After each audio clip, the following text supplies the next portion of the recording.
यह video DD Jharkhand से प्रसारण होने वाली 8 क्लास का फर्स्ट वीडियो है और इस तरह के वीडियो के लिए चैनल सब्सक्राइब करें। धन्यवाद। झारखंड सरकार आपके घर। नमस्कार दोस्तों, आज हम पढ़ेंगे गणित का पहला पाठ जिसका नाम है परिमेय संख्याएं। तो चलिए आगे बढ़ते हैं और देखते हैं परिमेय संख्याएं के भाग 1 में आज हम क्या पढ़ेंगे। सबसे पहले हम जानेंगे भूमिका, फिर परिमेय संख्याएं और अंत में समतुल्य परिमेय संख्याएं। तो चलिए आगे बढ़ते हैं और शुरू करते हैं भूमिका के साथ। और उसमें भी हम सबसे पहले देखेंगे कि संख्याएं कितनी प्रकार की होती हैं। पहला है प्राकृत संख्याएं, फिर पूर्ण संख्याएं, फिर पूर्णांक और अंत में परिमेय संख्याएं। अब इन संख्याओं में अंतर क्या होता है, क्या आप जानते हैं? अगर जानते हैं तो बहुत बढ़िया, नहीं जानते तो चलिए मैं आपको बताती हूँ। सबसे पहले होती है प्राकृत संख्याएं। प्राकृत संख्याएं कौन सी होती है? 1, 2, 3, 4, 5 और ऐसे ही जहां तक आप गिन सकें। अब यदि इन्हीं संख्याओं में एक शून्य आगे जोड़ दिया जाए तो वह ये जो संग्रह है वो पूर्ण संख्याओं का संग्रह कहलाएगा। अब इसी में यदि मैं ऋणात्मक संख्याओं को जोड़ दूं तो ये मिलके पूर्णांक बनाते हैं। और यह सभी संख्याएं जो है प्राकृत, पूर्ण और पूर्णांक एक साथ परिमेय संख्याओं के संग्रह में भी आती है। अब ये तो हुई संख्याओं के प्रकार की बात। चलिए आगे बढ़ते हैं और जानते हैं परिमेय संख्याएं कहते किसे हैं।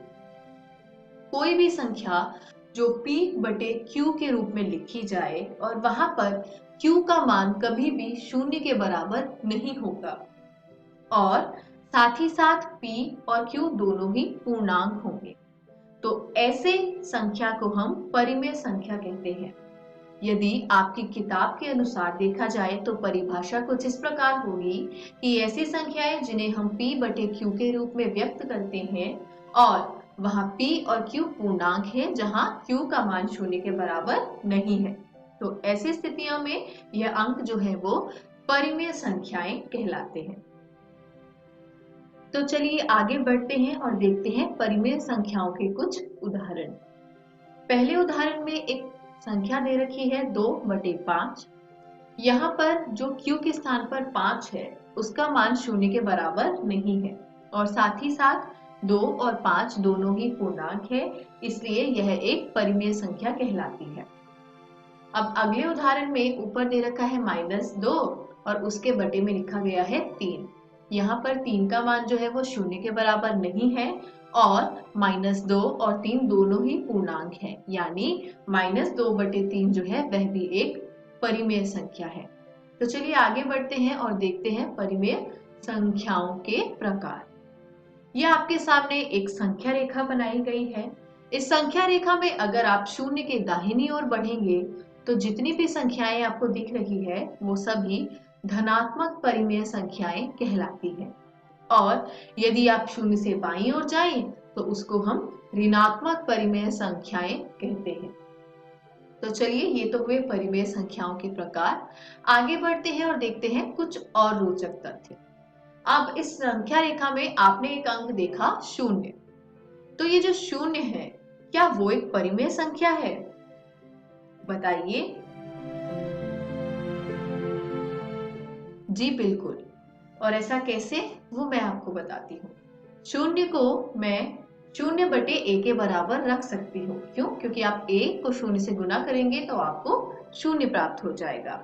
यहाँ पर 0 जो है वो भी एक पूर्णांक है और a जो है वो भी एक पूर्णांक है और a का मान जो है वो 0 के बराबर भी नहीं है, इसलिए हम 0 को परिमेय संख्या कह सकते हैं।